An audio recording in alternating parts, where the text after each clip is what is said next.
sujet majeur, on le sent bien, c'est cette idée de changement de pratique, passer du papier à une tablette. Qu'est-ce que ça veut dire? Qu'est-ce que ça implique? Et c'est vrai que ce sujet de transformation digitale, il est vraiment au centre du projet. Et je pense qu'avec Audrey et Rodolphe, on verra comment concrètement ça se met en œuvre. La question fondamentale qu'on se pose, c'est qu'est-ce que c'est que la conduite du changement? Ce terme-là de change management, quel est le sujet finalement? Alors, le défi, par rapport à la présentation que tu as fait, Rodolphe, le défi pour la base installée France, c'était bien d'homogénéiser nos pratiques, puisqu'on a différentes entités qui ont des rôles et des organisations différentes. Et donc, la difficulté pour nous, c'était justement de se réunir autour d'un même projet et de travailler sur une pratique commune.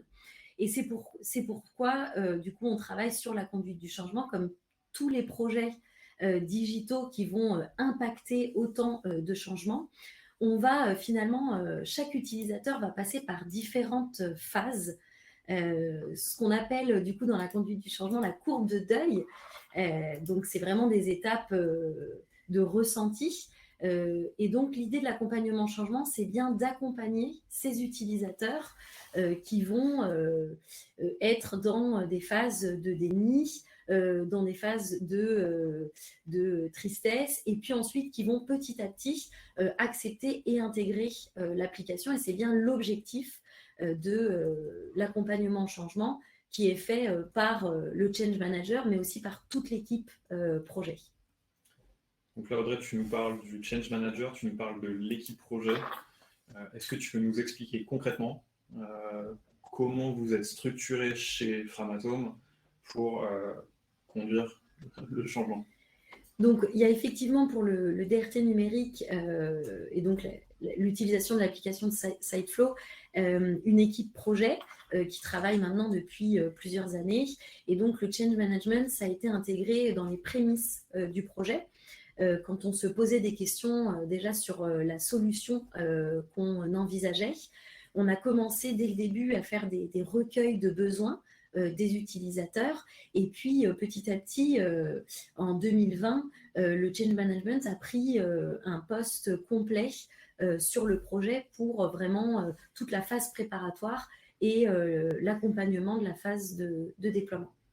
Donc, tu nous parlais d'un recueil de besoins au tout début.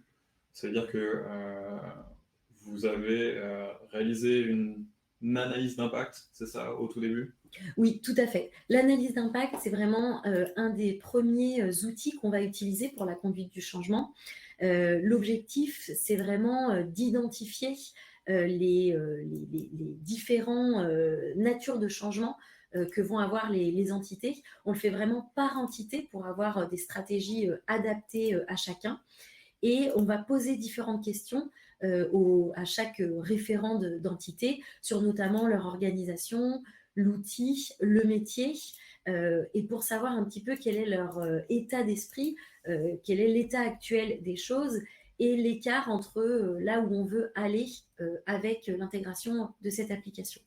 Donc c'est très important pour nous puisqu'on va adapter nos actions et notre plan de stratégie d'accompagnement au changement à partir de cette analyse d'impact.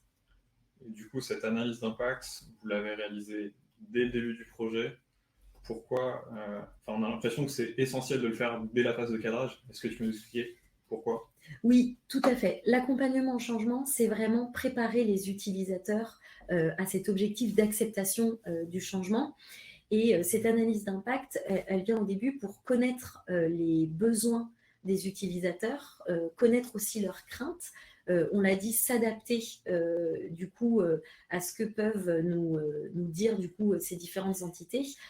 On va aussi cartographier les acteurs avec qui on va pouvoir travailler, les alliés qui vont nous aider dans cette acceptation, les entités qui vont être plus réfractaires par rapport à des niveaux d'impact peut-être plus importants, pour justement essayer de tous à des niveaux différents, mais avec des cadences différentes, mais les amener petit à petit à cette intégration.